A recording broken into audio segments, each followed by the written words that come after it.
What happens when a beloved soap opera star sits down for what should be a friendly chat about his latest projects, only to find himself under attack from a host who seems determined to tear him down? Today we're diving into one of the most shocking moments in daytime television history, when Mark Consuelos found himself in an unexpected battle of words that left everyone stunned. You won't believe how this interview spiraled out of control, and the moment that made Mark finally say, "Enough is enough." Make sure to subscribe and drop a comment below because this story will have you questioning everything you thought you knew about live television. The morning started like any other at the View studio. Mark Consuelos arrived with his usual charm and professionalism, ready to promote his new drama series and share some lighthearted stories with the panel. He had been on the show multiple times before, always enjoying the playful banter and warm reception from the hosts. Today felt different from the moment he walked onto the set. Well, look who decided to grace us with his presence," Joy Behar said as Mark took his seat, her tone carrying an edge that immediately caught everyone off guard. The audience laughed nervously, unsure if this was her typical sarcastic humor or something more pointed. Mark smiled politely, adjusting his jacket as he settled into the guest chair. "Always a pleasure to be here, Joy. Thanks for having me back." "Oh, we're thrilled," Joy continued, shuffling through her note cards with exaggerated movements. "I'm sure our audience is just dying to hear about your latest project. Though I have to wonder, Mark, don't you think you're spreading yourself a little thin these days? I mean, between the acting, the producing, the constant social media presence, when do you actually have time to perfect any of these crafts?" The question hit like a slap across the face. The other co-hosts exchanged glances, clearly not expecting Joy to come out swinging so early in the interview. Mark's smile faltered for just a moment before he composed himself. "I think staying busy keeps me sharp, actually," Mark replied diplomatically. "I'm passionate about storytelling in all its forms, and I'm fortunate enough to work with incredible teams that make juggling these projects possible." Joy leaned back in her chair, a smirk playing at the corners of her mouth. Passionate about storytelling, or passionate about staying relevant? Because let's be honest here, Mark, soap operas aren't exactly the cultural powerhouse they used to be, are they? Some might say you're trying a little too hard to reinvent yourself. The studio fell silent except for the hum of cameras. Even the production crew seemed to freeze, sensing that something was going very wrong very quickly. Mark's jaw tightened almost imperceptibly, but his media training kicked in. "I have tremendous respect for the soap opera genre," Mark said, his voice steady but with a new firmness. "Those shows taught me discipline, how to work under pressure, and how to connect with audiences on a daily basis. I'm proud of that foundation." "Foundation, sure," Joy interrupted, waving her hand dismissively. "But don't you think it's time to admit that you're basically riding on Kelly's coattails at this point? I mean, let's call a spade here. Without your wife's morning show success, would anyone really be calling you for these primetime gigs?" The question landed like a bomb in the studio. Several audience members gasped audibly, and one of the co-hosts actually put her hand to her mouth in shock. Mark's face went through a series of micro-expressions: surprise, hurt, and then something much colder. "Excuse me?" Mark said, his voice dropping to a dangerous quiet. Joy either didn't notice the warning signs or didn't care. "Come on, Mark, we're all adults here. Your wife has built an empire. She's a household name. She has real influence in this industry. You're, what, the supportive husband who gets thrown a bone every now and then? There's no shame in that, but let's not pretend this is all about your individual talent." Mark sat perfectly still for a moment, his hands clasped in his lap. When he spoke again, his voice was controlled but carried an unmistakable edge. "Joy, I came here today to talk about my work, my projects, and my experiences in this industry. I didn't come here to be disrespected or to have my marriage used as ammunition for whatever point you're trying to make." "Oh, disrespected?" Joy laughed, but it wasn't a pleasant sound. "Mark, this is The View. We ask real questions here, not softball celebrity puff pieces. If you can't handle a little scrutiny about your career trajectory, maybe you should stick to the more controlled environments where they let you play pretend." The tension in the room was now palpable. Camera operators were getting tighter shots, sensing that they were capturing something unprecedented. Mark's co-hosts were looking increasingly uncomfortable, but Joy seemed energized by the conflict she had created. "You know what, Joy?" Mark said, leaning forward slightly. "I've been in this business for over 2 decades. I've worked with incredible actors, directors, and writers. I've earned every role I've gotten through preparation, professionalism, and yes, talent. The fact that you would reduce my career to some kind of nepotism scheme says a lot more about your perspective than it does about my abilities. Joy's eyes flashed with something that looked almost like glee. 2 decades of what, exactly? Playing the same brooding character type over and over again? Mark, let's be real about your range here. You've got one speed, handsome and intense, and you've been milking it since the 90s.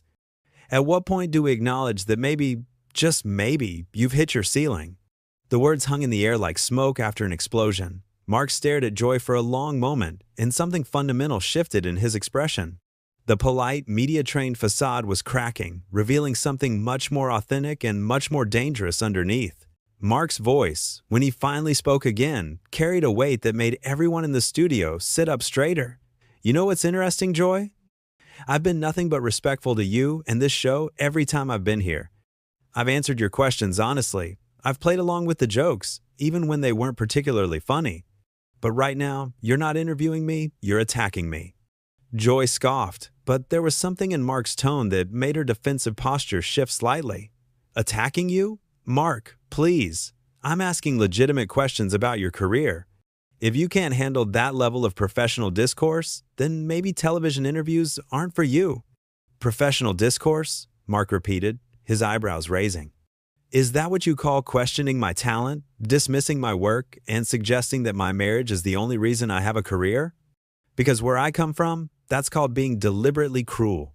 The other co-hosts were now visibly squirming in their seats. One tried to interject with a gentle, maybe we should move on to talking about the new show, but Joy cut her off with a sharp gesture. Cruel? Oh, that's rich, Joy continued, her voice getting sharper. You want to talk about cruel, Mark? How about the way this industry props up mediocre white men while actual talent gets overlooked? How about the way some people get handed opportunities they haven't earned, while others fight for scraps? But sure, let's worry about hurting the feelings of someone who's never had to struggle a day in his privileged life. Mark's eyes widened slightly, not just at the words, but at the venom behind them. Privileged? Joy, you don't know anything about my life, my background, or what I've had to overcome to get where I am. You're making assumptions based on what, exactly? The way I look? The fact that I'm married to someone successful? I'm making observations based on reality, Joy shot back. Look around, Mark. Look at who gets the roles, who gets the opportunities, who gets the benefit of the doubt when they're not quite good enough. You think it's a coincidence that you keep landing on your feet? You think it's all about your incredible acting ability? The studio audience was dead silent now, sensing that they were witnessing something far beyond typical television drama. This had become personal, ugly, and completely unfiltered. Mark's hands were gripping the arms of his chair, his knuckles white with tension.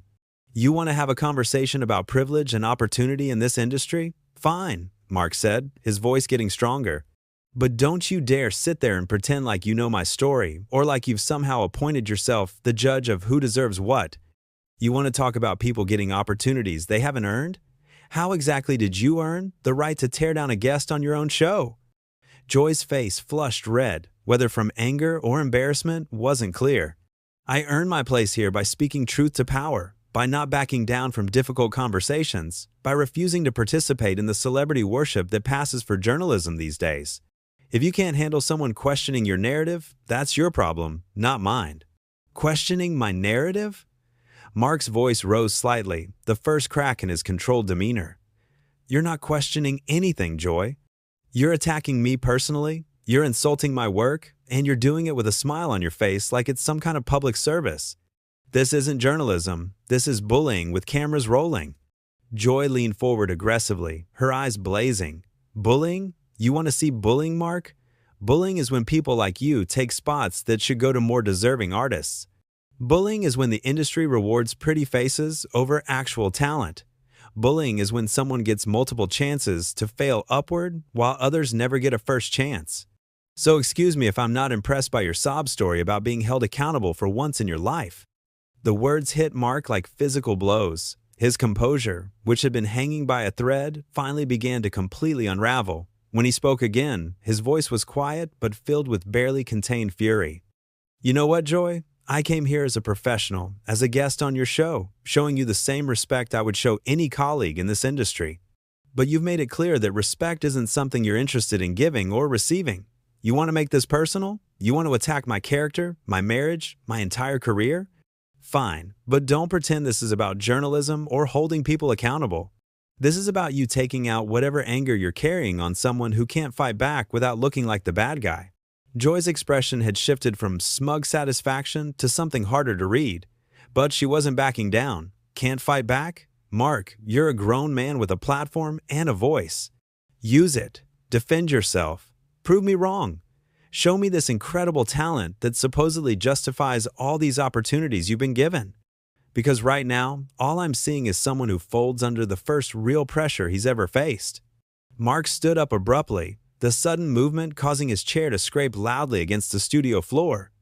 The sound cut through the tension like a knife, and several people in the audience actually jumped. The camera zoomed in automatically, capturing every nuance of his expression as he towered over the panel. "You want to see me defend myself?" Mark said, his voice now carrying real menace. "Here's your defense, Joy. I've spent 25 years in this business, building a reputation based on showing up, prepared, treating people with respect, and doing the work. I've never once used my platform to tear down another professional the way you're tearing down me right now. I've never hidden behind the guise of tough journalism to justify being cruel to someone who trusted me enough to sit in a vulnerable position and answer questions honestly."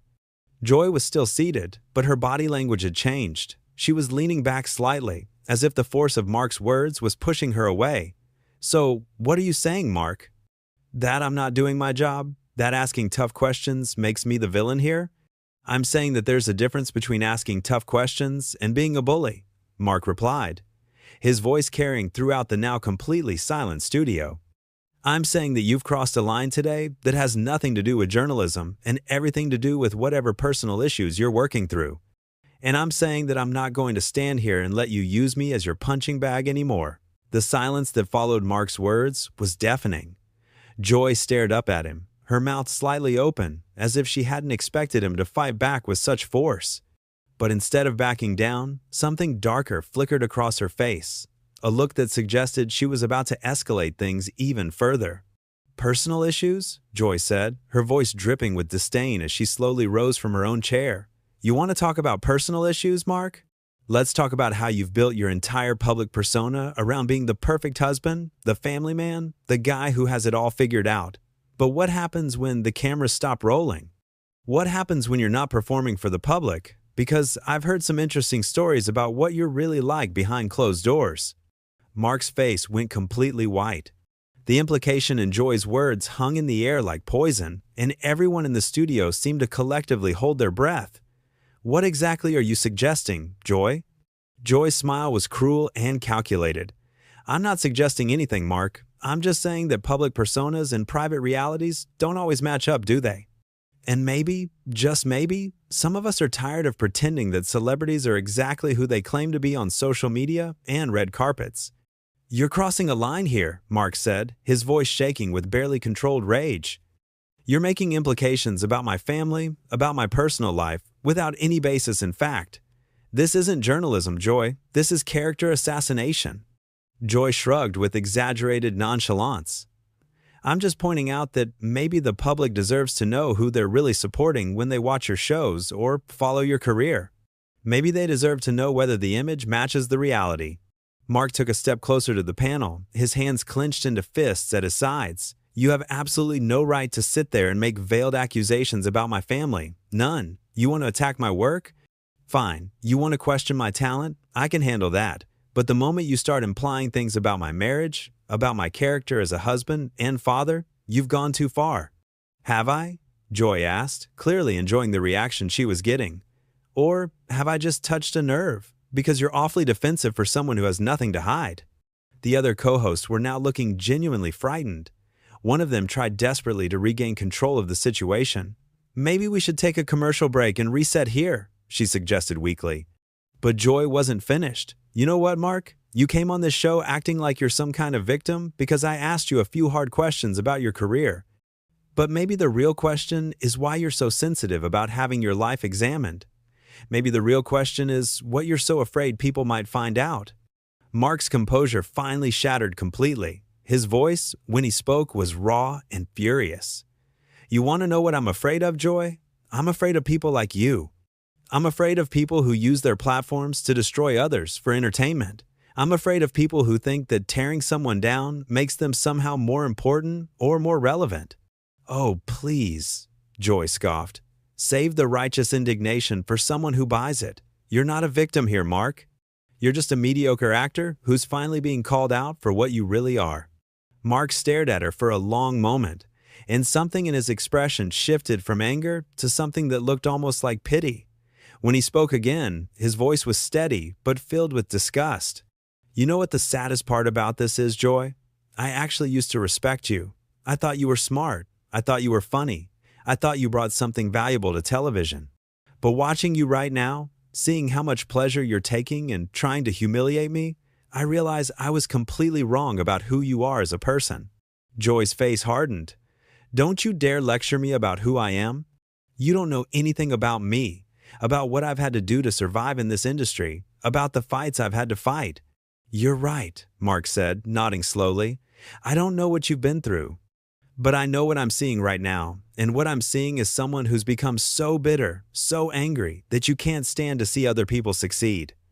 What I'm seeing is someone who mistakes cruelty for honesty and thinks that destroying others makes you somehow more powerful. The words hit Joy like a slap, and for the first time in the entire exchange, she seemed genuinely rattled. You don't know what you're talking about, she said, but her voice lacked its earlier conviction. Mark was already moving, walking around the panel toward the exit. Actually, I think I know exactly what I'm talking about, and I think everyone watching this knows it too. You've shown them exactly who you are today, Joy. I hope it was worth it. Where do you think you're going? Joy called after him, her voice rising with what sounded like panic. We're in the middle of an interview. Mark stopped and turned back to face her, his expression cold and final. No, Joy, we're in the middle of an ambush, and I'm done being your target for the day. I came here to talk about my work, to connect with your audience, to be a good guest on your show. But you had other plans, didn't you? You wanted to create a moment, to generate some buzz, to get people talking. Well, congratulations, you got your moment. He began walking toward the exit again, but Joy wasn't finished. You can't just walk away, Mark. This is live television. You have an obligation to finish this interview. Mark stopped one more time, his hand on the studio door. The only obligation I have is to myself and my family. And right now, that obligation is telling me to get as far away from you as possible before I say something I'll actually regret. Joy stood up abruptly, her chair rolling backward. This is exactly what I was talking about. This is exactly the kind of entitled behavior that proves my point. You can't handle real scrutiny, so you run away. Mark looked at her one last time, and when he spoke, his voice carried throughout the entire studio with crystal clarity. Joy, I've handled real scrutiny my entire career. What you did today wasn't scrutiny, it was a hit job. And the fact that you can't tell the difference says everything anyone needs to know about your credibility as a journalist. With that, Mark Consuelos walked out of the View studio, leaving behind a panel of stunned co-hosts, a shocked audience, and Joy Behar standing alone, her face flushed with anger and something that might have been shame. The cameras continued rolling, capturing every second of the aftermath as the reality of what had just happened began to sink in for everyone involved. The silence that followed was unlike anything The View had ever experienced, and it would be talked about for years to come as one of the most shocking moments in daytime television history. What did you think of this incredible confrontation? Have you ever seen a celebrity stand up for themselves like this on live television? Subscribe for more unbelievable entertainment stories and comment below with the most shocking celebrity interview moment you've ever witnessed.